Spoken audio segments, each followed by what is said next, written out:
President Mbeki is among the architects of the idea of the dialogue long before the elections and after. And he sits in our NEC and he has made his views very clear in relation to how we must, as an ANC, first and foremost, characterize and define our relationship with the dialogue. And fundamental to that, which we agree with him, is that this dialogue is a dialogue of South Africa and led by the citizenry, and it's not ANC-led or any political party for that matter. So we agree with him with regard to that. And if there are issues of misunderstanding in the convening, we believe that those issues can be resolved. And we are encouraged by the developments that the EPG, Eminent Persons Group, has been engaging. And it looks like they will find each other. And we welcome that. As much as critics of the dialogue saw that as a spin-off, the non-participation of the foundations, we viewed that as an important step in relation to engaging in robust discussion and shaping up a dialogue that will benefit all. And those matters are being attended to. So every time President Mbeki has got a different view or raises his views about the discourse, we should understand them as views in the discourse which are constructive.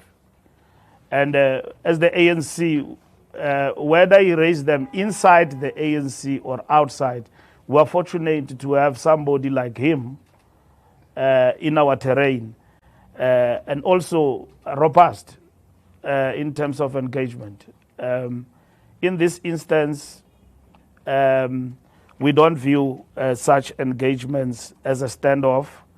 We believe that these are matters that are important, that must be engaged. And we are encouraged by the fact that there is a light at the end of the tunnel, that those issues will be sorted out that have been raised.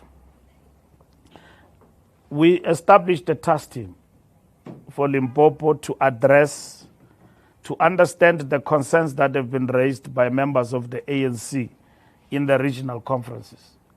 And those conferences are three. It was Bembe, it was Mopani, and it was Peter Mgaba. So the task team was engaging with the issues that have been raised by members of the ANC. We do have checks and balances in the organization, and a conflict resolution mechanism that we have set in place, which are independent. So the task team will look into that, into those issues that members have raised. They will also look into the internal organizational processes that we have set in place with regard to what members of the ANC coming from those conferences have actually raised. But the conflict mechanism that is there, PDRC, NDRC, and DRCA, have kicked in, have done their job, conferences have taken place. And the task team will look into what members have raised post the conference. But the conferences have set and have taken place, and they are not under review, unless the task team in its report says that there are fundamental issues and errors that require rerun. When we established the task team, we made it very clear that we are attending to the concerns that members have raised, and the task team will come back with the report. The task team have finalized its job, and it has presented, they will present their report to the Secretary General, of which the SG will present the report to the officials and the NWC. And thereafter, we will brief the structures of the outcome of that task team report. And that's what is going to happen. But the conferences went well. in a nutshell. Of course, there are issues that members of the ANC have raised in relation to that. So over and above our processes, we then had this task team to look at those matters.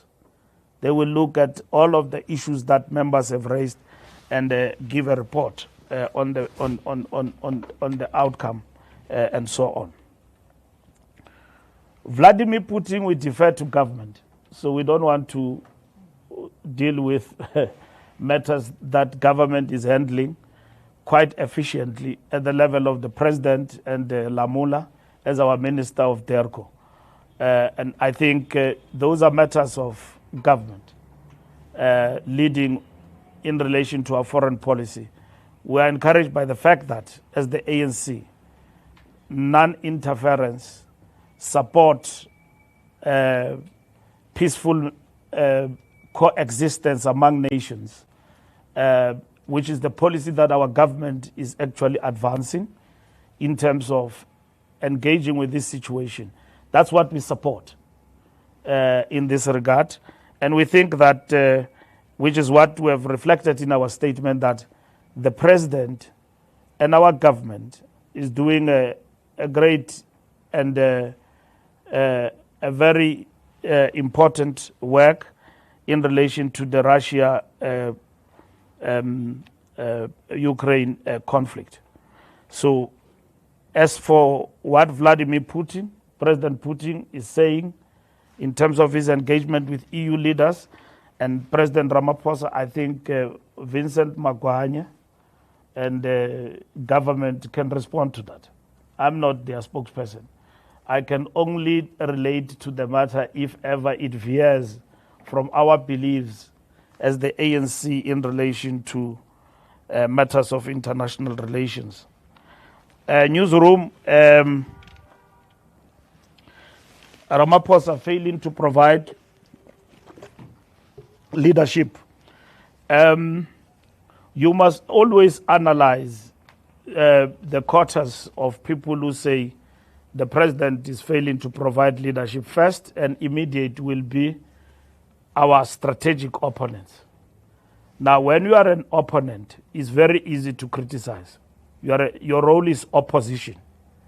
You are not in the inside where things are happening. It's understandable. It's most welcome.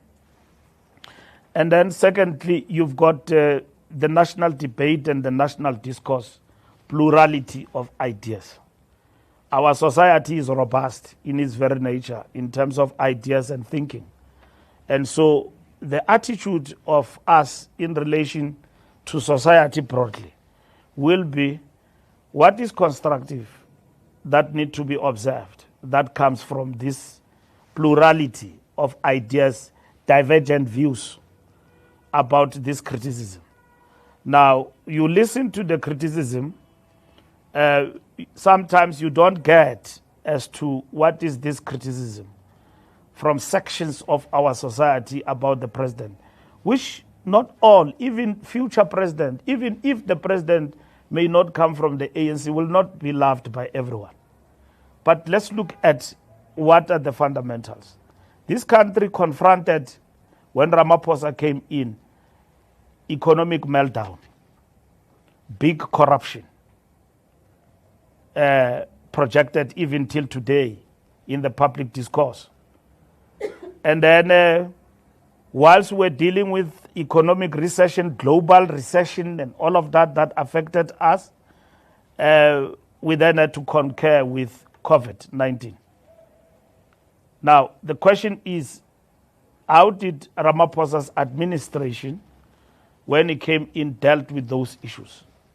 Of course, first, we will admit that we are not making headways in terms of the economy, which is key, because the economy must create jobs. The economy must do a whole lot of things in order to cushion its citizens. Not everybody wants to be on social security net. People want to work. And then government has got to create these opportunities, working with everybody to create jobs. So we must admit that we've got to accelerate on the question of industrialization. as part and parcel of our interventions in the economy, we agreed that must happen. And that agenda must be felt by everybody. We have seen industries disinvesting in our country and all of that at the moment when we thought they will actually come in numbers and invest in our economy. Will you say the president, the 7th administration is failing in that? They are not doing anything about it? I think the critical question is to what extent our social compact, private sector, business and labor, is actually finding expression in the industries to create jobs for our people. And that is what government must roll up their sleeves, all hands on deck to actually accelerate. What have we done with regard to the fight against corruption? We have done a lot. And an account is being given. You might not see people in red overalls, but billions and billions of rands have been recovered. Assets have been freezed of those who are implicated in corruption. Of course, South Africans want to see prominent kingpins implicated in corruption behind the bars. And that's one aspect that means strengthening of institutions of the state which have been eroded over time remains critical in terms of this work. NPA, the Hawks, and all of that need to be strengthened and supported in this fight against corruption. Criminal elements who are implicated in corruption and all of that are sophisticated. You can't have a state that does not have a capacity to bring them to book. And that is why in the reshaping of institutions that have been eroded over time, bringing back scorpions not in name have actually been effected by government. COVID-19, we have always said that the effects of that will see them in the long term, and we are grappling with that. If you go to Sandton now, and then you look at the shops there that have closed down, just in Sandton, if you walk around there, since COVID-19, they've not come back. And the biggest hotel, Michelangelo, and all of that is still closed. It's since closed since COVID-19. So we have said that the ripple effect of that, we'll see it in the long term. But there are positive spin-offs that we see in terms of the economy, in terms of the social compact, that are going to bring back these industries and ensure that there is boom again in the economy. Unless we are able to answer that question and answer it convincingly, otherwise everything else will just become a paper, a resolution. So we need to address that, and government and the president leading from the front are focused on that particular point. Building social cohesion in society and all of that, that program continues in our country under the leadership of the president and the 7th administration. And of course, we are now in the 7th administration under a government of national unity. And we need to address all the challenges, understanding very well that we are not alone in government. We are with others with divergent and different views in government from what we're pursuing and what we're pursuing as the African National Congress. Coming to the question, and the leadership of the president and of government will always be under scrutiny at all times. It will not only end with one answer in terms of the leadership of the president. It will always be under scrutiny in terms of the good work that government does, going forward, and that will reflect on the president and so on. So that work is continuing, whether good or bad, but the scrutiny of leadership of the country, that will always be done. Even if leadership is doing good work, there will be those who say we don't see what is happening in our country. Whereas there is a lot of work that is being undertaken, including in the fight against corruption in South Africa. Steps against Senzo, Malusi, and I don't know why you add Naledi Pandor, because I think you are just distorting what Sis Naledi was saying yesterday. Sis Naledi was reinforcing ANC policy in a public platform, talking about the values of what is expected from ANC members. In the platform where she was talking about Istwalandwe, Umamu Gertrude Shope. So she couldn't have said anything other than what she had to say there, which was correct. That we need a new cadre of renewal, which is correct. What Naledi was saying there. So I read in the newspapers, they say no, Naledi must be disciplined. For what? Because she's saying the right things.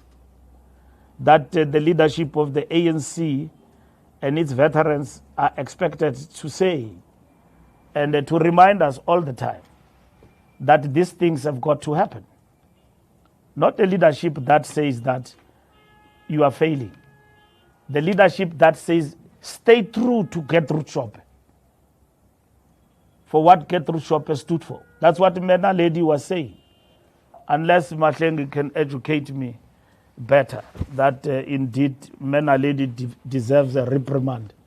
But I listened to her, and there's nothing to reprimand there. It's correct. It's what the ANC stand for, is what the ANC must do. Now,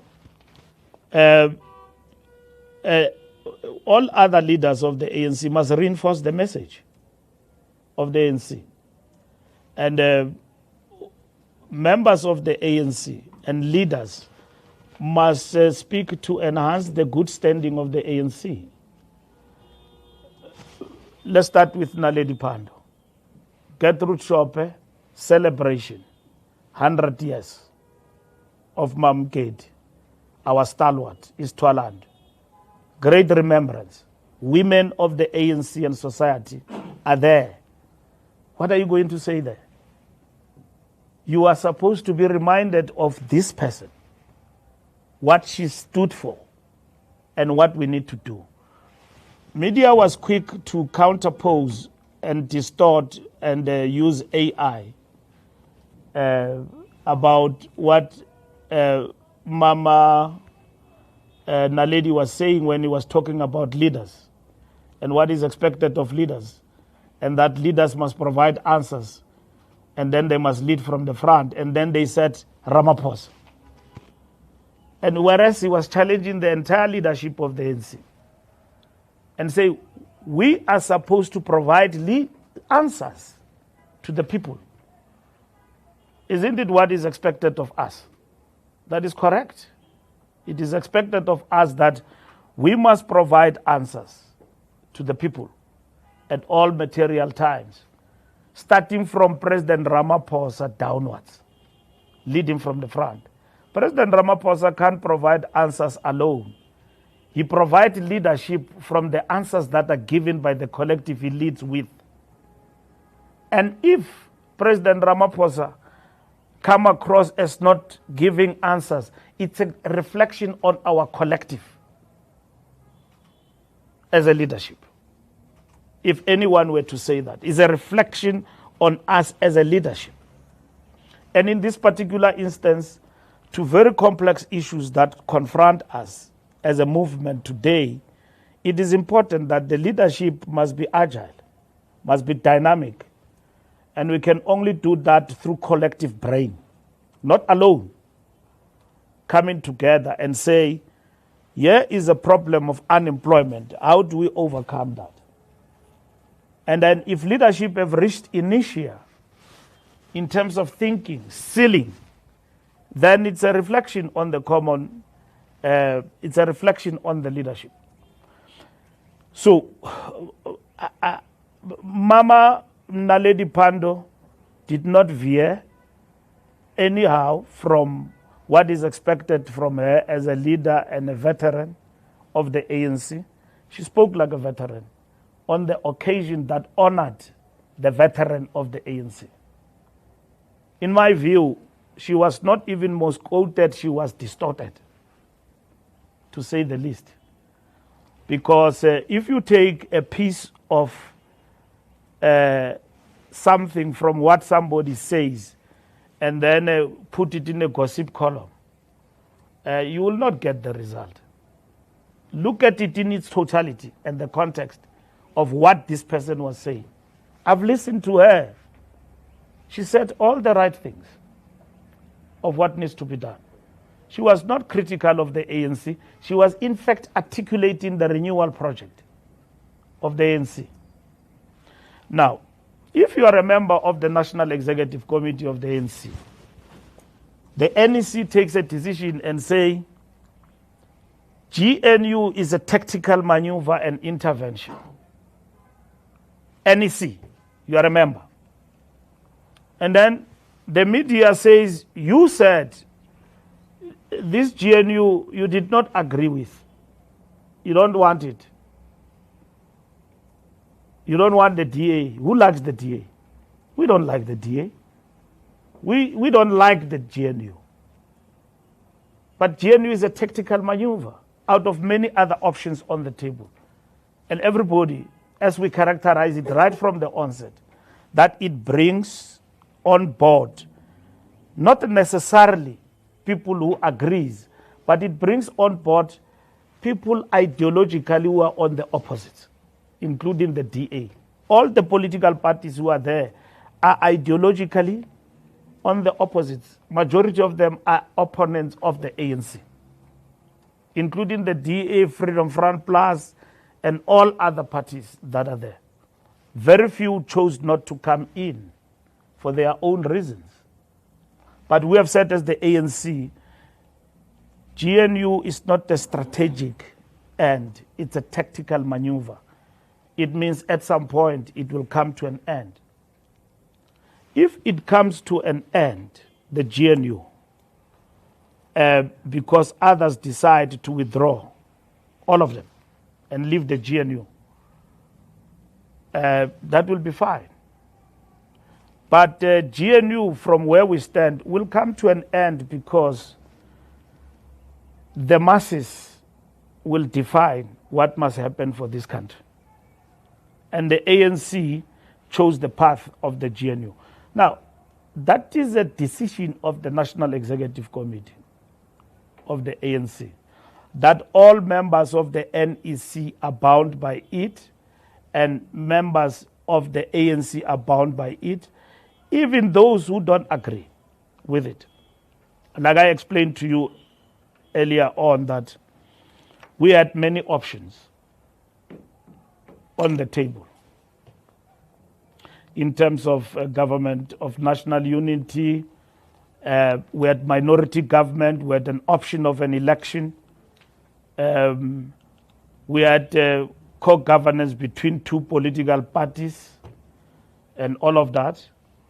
But we chose GNU for everybody to come and participate. So in this particular instance, it is a position of the ANC, unless it is reviewed by the National Executive Committee of the African National Congress. We don't have dissent in the organization around that. We do. There are members of the ANC who said, no, we don't understand. That's why, as the national leadership, we went to the ground and explained to members of the ANC why we took that decision as the African National Congress. In the moment that we are in as an organization. So members of the National Executive Committee have got a burden unto themselves to explain this difficult decision of the organization. In 1990, the ANC goes to Groote and meet with the apartheid regime and pronounce on the Groote Minute. And Chris Hani is in Transkei, confined there by the apartheid regime and all of that. And then well looked after there by General Olomisa. And then he wake up as a leader of the ANC. Here is Mandela and the rest of the leadership with the de Klerk and so on. Chris Hani says, when he speaks to us, that when he saw that, he was aggrieved. He started to remember many comrades who perished in the camps and died as members of Umkhonto weSizwe. And here the ANC comes and announces that the armed struggle is suspended.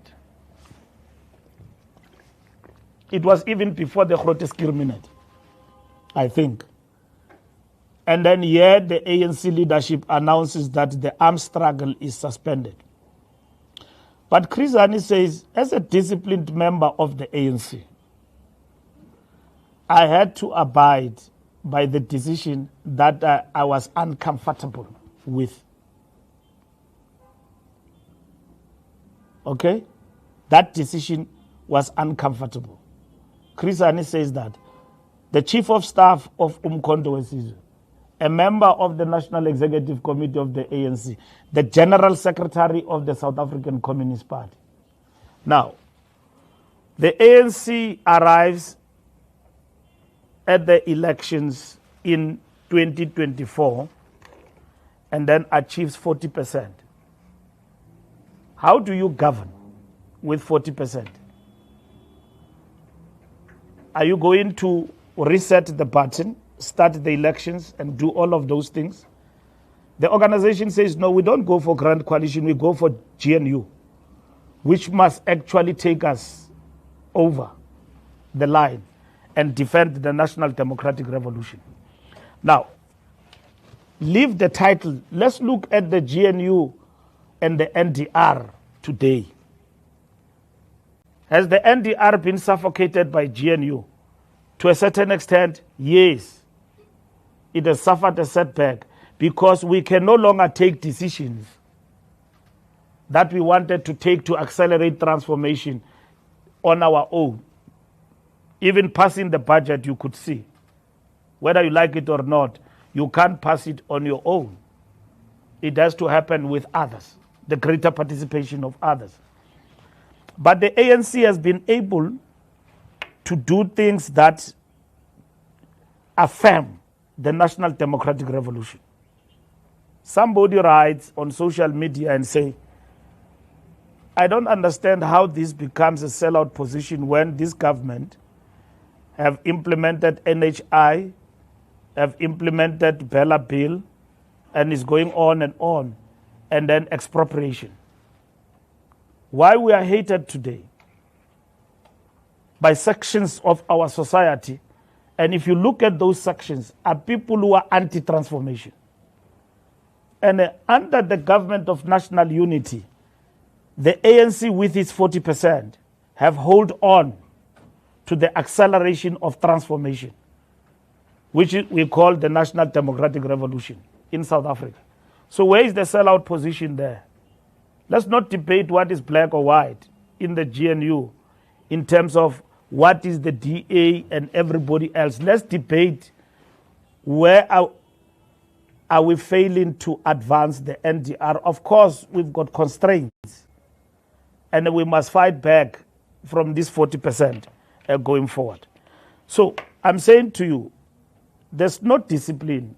There's nobody who's been disciplined. People have been reminded and have been reprimanded. There's no discipline. If we take a person to a discipline, is when we take somebody and then charge that somebody. The National Executive Committee have said that those who cross the line undermine the cohesion of our organization, deliberately so. We must quickly confront them by all means. We must draw the line, and that's what we have done. And that's why we have reminded NEC members that you are going astray. They are not being disciplined. But should you continue, we've got no option. We'll have to take you to the DC. That does not mean that people cannot go to your podcast, cannot go anywhere and be interviewed and all of that, but stay online in terms of the decisions of the organization. You cannot become an independent member of the NEC or an independent member of the National Executive Committee. And I wish to make it very clear that if NEC members, who some of them are notable figures in society, they are great political influencers that you as the media tap on their knowledge from time to time and wish to engage with them, which we appreciate as the ANC. Nobody's debarred from engaging. But when they do that, they must bear the responsibility that they've accepted in a conference of the ANC to become leaders. And leadership comes with responsibility. You are not independent when you are a leader. You've got to lead from the front. You've got to explain the most difficult positions of the ANC. You don't become a populist. I saw one thing today where there was a fake about Makura. That Makura said this. It's fake news. And then Makura was able to articulate that, no, it's fake news. And then we're able to check even with Citizen. There is no such. Citizen said, no, we never published such a thing about Makura. And then we put a sticker of fake news. And Makura himself did that. Now, if I am Mbalula, I go to Lunga. He interviews me at Mail and Guardian and distort me. Like somebody distorted me and said that I said ANC will be 30%. The onus is on me. The onus is on me and the publication to clarify that I was distorted. I went to a publication here, TV, and then after I've left, they said I attacked General Mkhwanazi. And then somebody on Twitter insulted me based on that. And then I clarified that I didn't. I said what Mkhwanazi is raising borders on lawlessness for the country and a banana republic, and it must be investigated. Not Mkhwanazi. Maybe English, we don't understand it properly, all of us. But that's what I said. I said that the things that he's talking about suggest lawlessness and borders on us being a banana republic, and that must be investigated. And then somebody said Mbalula is attacking Mkhwanazi. He says that Mkhwanazi, Mkhwanazi is promoting banana republic and everything. And that was clarified. I was interviewed, not Mahlenge, me. I've got a responsibility with the publication to clarify that matter. So I cannot clarify matters of NEC members and their statements in secret. They must, if you are misquoted by a newspaper, write a statement and say, Lunga, SAPC, you misquoted me. And that is why I am defending Naledi Pandor here today, because she said all the right things on behalf of the ANC. As a veteran, I'm very proud about what she said. That's what all leaders and veterans of the ANC must continue to say, especially on platforms like those. If you tell us as a movement, for instance, which you are on the platform of Mama Katie, you've got to say the truth and constructively. And that is what it is. And that is the renewal program of the African National Congress. But you can't be an independent member of the National Executive Committee. And members of the NEC said we must deal with that particular matter.